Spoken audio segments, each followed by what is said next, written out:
Berontakan umat Israel. Lalu segenap umat itu mengeluarkan suara nyaring dan bangsa itu menangis pada malam itu.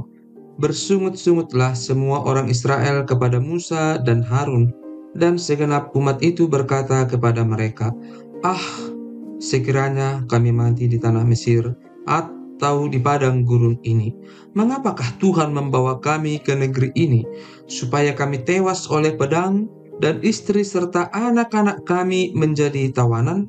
Bukankah lebih baik kami pulang ke Mesir?" Dan mereka berkata seorang kepada yang lain, "Baiklah, kita mengangkat seorang pemimpin, lalu pulang ke Mesir." Lalu sujudlah Musa dan Harun di depan mata seluruh jemaah Israel yang berkumpul di situ. Tetapi Yosua bin Nun dan Kaleb bin Yefune, yang termasuk orang-orang yang telah mengintai negeri itu, mengoyakkan pakaiannya dan berkata kepada segenap umat Israel, "Negeri yang kami lalui untuk diintai itu adalah luar biasa baiknya. Jika Tuhan berkenan kepada kita, maka Ia akan membawa kita masuk ke negeri itu dan akan memberikannya kepada kita, suatu negeri yang berlimpah-limpah susu dan madunya. Hanya janganlah memberontak kepada Tuhan, dan janganlah takut kepada bangsa negeri itu, sebab mereka akan kita telan habis. Yang melindungi mereka sudah meninggalkan mereka, sedang Tuhan menyertai kita. Janganlah takut kepada mereka." Lalu segenap umat itu mengancam hendak melontari kedua orang itu dengan batu. Tetapi tampaklah kemuliaan Tuhan di kemah pertemuan kepada semua orang Israel.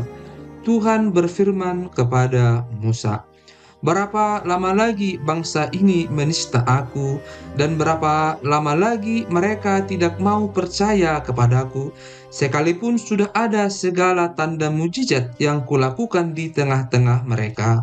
Aku akan memukul mereka dengan penyakit sampar dan melenyapkan mereka, tetapi engkau akan kubuat menjadi bangsa yang lebih besar dan lebih kuat daripada mereka." Lalu berkatalah Musa kepada Tuhan, "Jikalau hal itu kedengaran kepada orang Mesir, padahal engkau telah menuntun bangsa ini dengan kekuatanmu dari tengah-tengah mereka, mereka akan bercerita kepada penduduk negeri ini yang telah mendengar bahwa engkau, Tuhan, ada di tengah-tengah bangsa ini, dan bahwa engkau, Tuhan, menampakkan dirimu kepada mereka dengan berhadapan muka.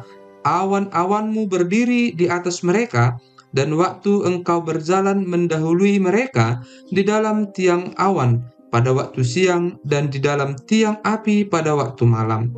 Jadi jikalau engkau membunuh bangsa ini sampai habis, maka bangsa-bangsa yang mendengar kabar tentang engkau itu nanti berkata, 'Oleh karena Tuhan tidak berkuasa membawa bangsa ini masuk ke negeri yang dijanjikannya dengan bersumpah kepada mereka, maka Ia menyembelih mereka di padang gurun.' Jadi sekarang, biarlah kiranya kekuatan Tuhan itu nyata kebesarannya, seperti yang kau firmankan. Tuhan itu berpanjangan sabar dan kasih setianya berlimpah-limpah. Ia mengampuni kesalahan dan pelanggaran, tetapi sekali-kali tidak membebaskan orang yang bersalah dari hukuman. Bahkan Ia membalaskan kesalahan bapa kepada anak-anaknya, kepada keturunan yang ketiga dan keempat. Ampunilah kiranya kesalahan bangsa ini sesuai dengan kebesaran kasih setiamu, seperti Engkau telah mengampuni bangsa ini mulai dari Mesir sampai kemari. Berfirmanlah Tuhan, "Aku mengampuninya sesuai dengan permintaanmu. Hanya demi aku yang hidup dan kemuliaan Tuhan memenuhi seluruh bumi.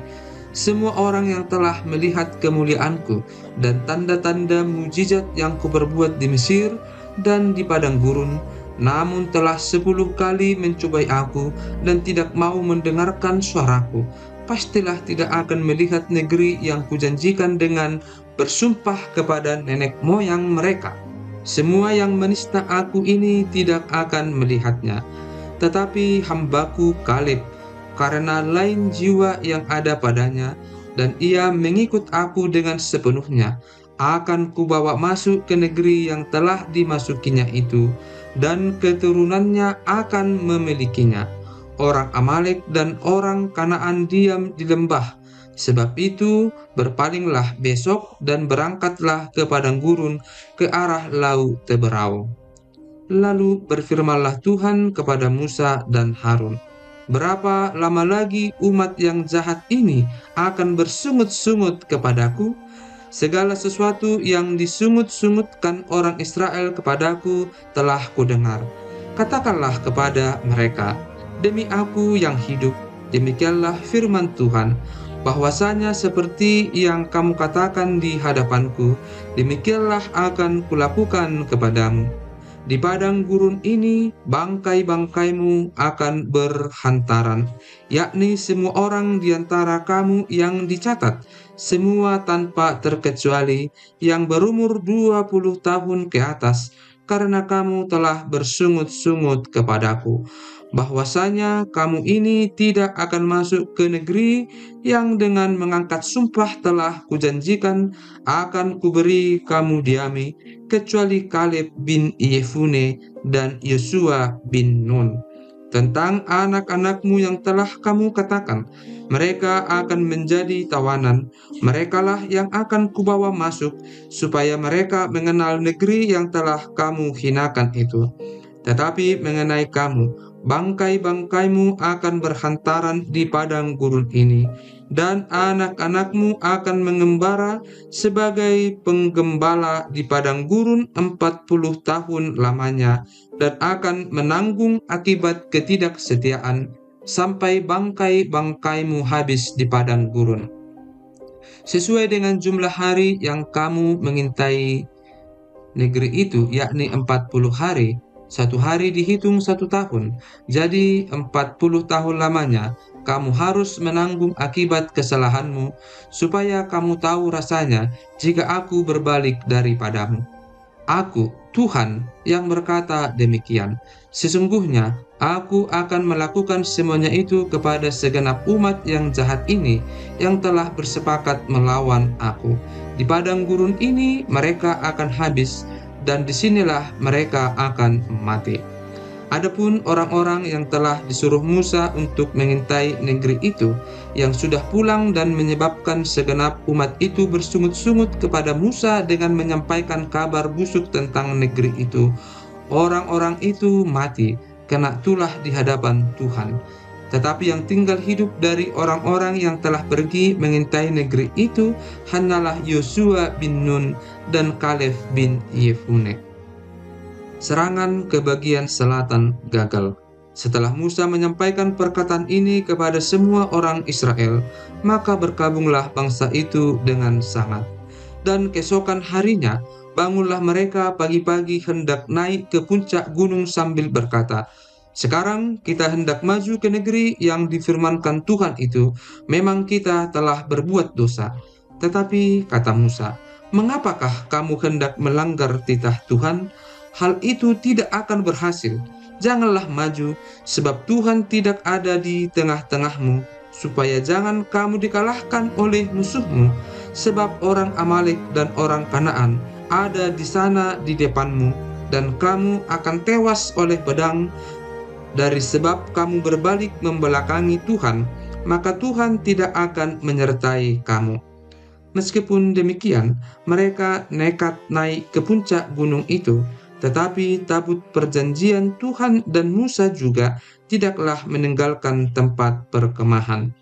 Lalu turunlah orang Amalek dan orang Kanaan yang mendiami pegunungan itu dan menyerang mereka. Kemudian orang-orang itu mencerai-beraikan mereka sampai ke Horma. Korban api-apian.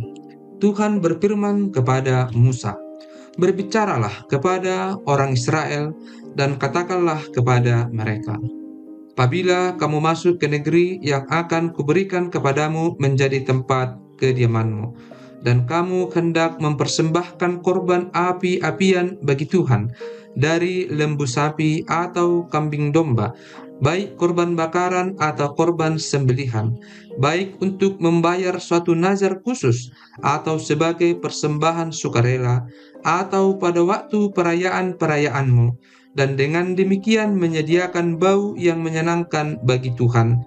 Maka orang yang mempersembahkan persembahannya itu kepada Tuhan haruslah mempersembahkan sebagai korban sajian 1/10 epah tepung yang terbaik, diolah dengan 1/4 hin minyak, dan beserta korban bakaran atau korban sembelihan itu engkau harus juga mempersembahkan 1/4 hin anggur sebagai korban curahan untuk setiap ekor domba yang dipersembahkan. Tetapi jikalau persembahanmu itu seekor domba jantan, engkau harus mempersembahkan sebagai korban sajian 2/10 epah tepung yang terbaik, diolah dengan 1/3 hin minyak, dan sebagai korban curahan haruslah kau persembahkan 1/3 hin anggur, menjadi bau yang menyenangkan bagi Tuhan. Dan apabila engkau mengolah seekor lembu sebagai korban bakaran atau sebagai korban sembelihan, baik untuk membayar suatu nazar khusus maupun sebagai korban keselamatan bagi Tuhan, maka beserta lembu itu haruslah dipersembahkan sebagai korban sajian 3/10 epah tepung yang terbaik, diolah dengan 1/2 hin minyak, dan sebagai korban curahan haruslah kau persembahkan 1/2 hin anggur.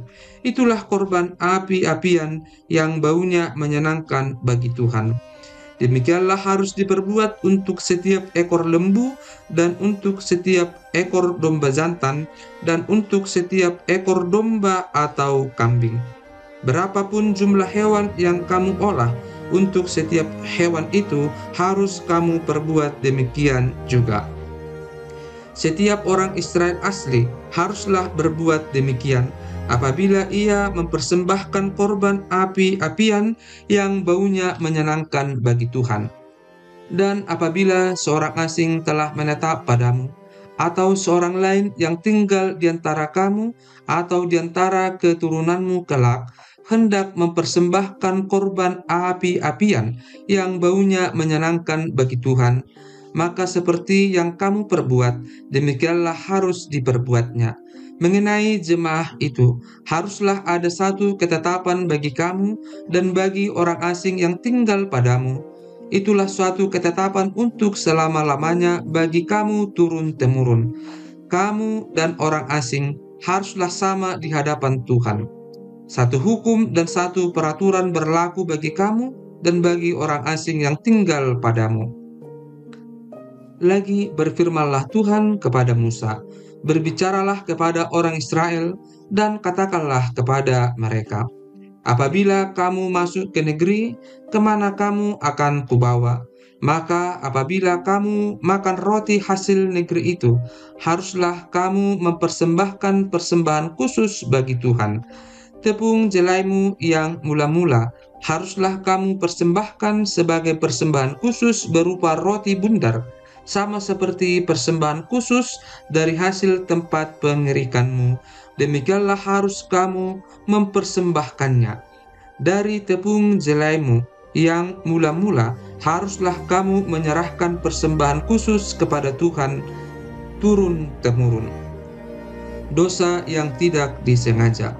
Apabila kamu dengan tidak sengaja melalaikan salah satu dari segala perintah ini yang telah difirmankan Tuhan kepada Musa, yakni dari segala yang diperintahkan Tuhan kepadamu dengan perantaraan Musa, mulai dari hari Tuhan memberikan perintah-perintahnya dan seterusnya turun-temurun. Dan apabila hal itu diperbuat di luar pengetahuan umat ini, tidak dengan sengaja, maka haruslah segenap umat mengolah seekor lembu jantan muda sebagai korban bakaran menjadi bau yang menyenangkan bagi Tuhan, serta dengan korban sajiannya dan korban curahannya sesuai dengan peraturan. Juga seekor kambing jantan sebagai korban penghapus dosa. Maka haruslah imam mengadakan pendamaian bagi segenap umat Israel, sehingga mereka beroleh pengampunan. Sebab hal itu terjadi tidak dengan sengaja, dan karena mereka telah membawa persembahan-persembahan mereka sebagai korban api-apian bagi Tuhan, juga korban penghapus dosa mereka di hadapan Tuhan, karena hal yang tidak disengaja itu. Segenap umat Israel akan beroleh pengampunan, juga orang asing yang tinggal di tengah-tengahmu, karena hal itu dilakukan oleh seluruh bangsa itu dengan tidak sengaja. Apabila satu orang saja berbuat dosa dengan tidak sengaja, maka haruslah ia mempersembahkan kambing betina berumur setahun sebagai korban penghapus dosa. Dan imam haruslah mengadakan pendamaian di hadapan Tuhan bagi orang yang dengan tidak sengaja berbuat dosa itu, sehingga orang itu beroleh pengampunan karena telah diadakan pendamaian baginya, baik bagi orang Israel asli maupun bagi orang asing yang tinggal di tengah-tengah kamu. Satu hukum saja berlaku bagi mereka berkenaan dengan orang yang berbuat dosa dengan tidak sengaja. Tetapi orang yang berbuat sesuatu dengan sengaja, baik orang Israel asli, baik orang asing, orang itu menjadi penista Tuhan. Ia harus dilenyapkan dari tengah-tengah bangsanya, sebab ia telah memandang hina terhadap firman Tuhan dan merombak perintahnya.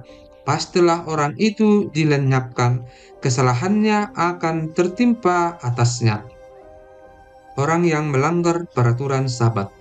Ketika orang Israel ada di padang gurun, didapati merekalah seorang yang mengumpulkan kayu api pada hari Sabat. Lalu orang-orang yang mendapati dia sedang mengumpulkan kayu api itu menghadapkan dia kepada Musa dan Harun dan segenap umat itu. Orang itu dimasukkan dalam tahanan oleh karena belum ditentukan apa yang harus dilakukan kepadanya. Lalu berfirmanlah Tuhan kepada Musa, orang itu pastilah dihukum mati. Segenap umat Israel harus melontari dia dengan batu di luar tempat perkemahan. Lalu segenap umat menggiring dia keluar tempat perkemahan. Kemudian dia dilontari dengan batu sehingga ia mati, seperti yang difirmankan Tuhan kepada Musa. Jumbai peringatan.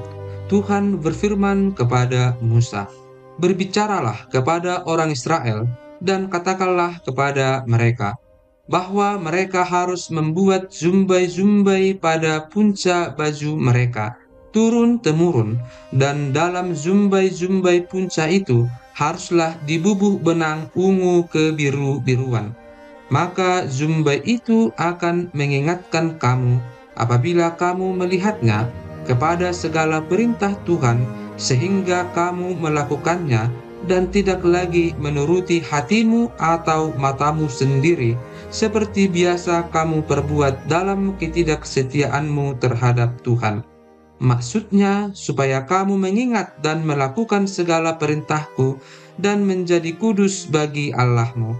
Akulah Tuhan Allahmu yang telah membawa kamu keluar dari tanah Mesir, supaya aku menjadi Allah bagimu. Akulah Tuhan Allahmu."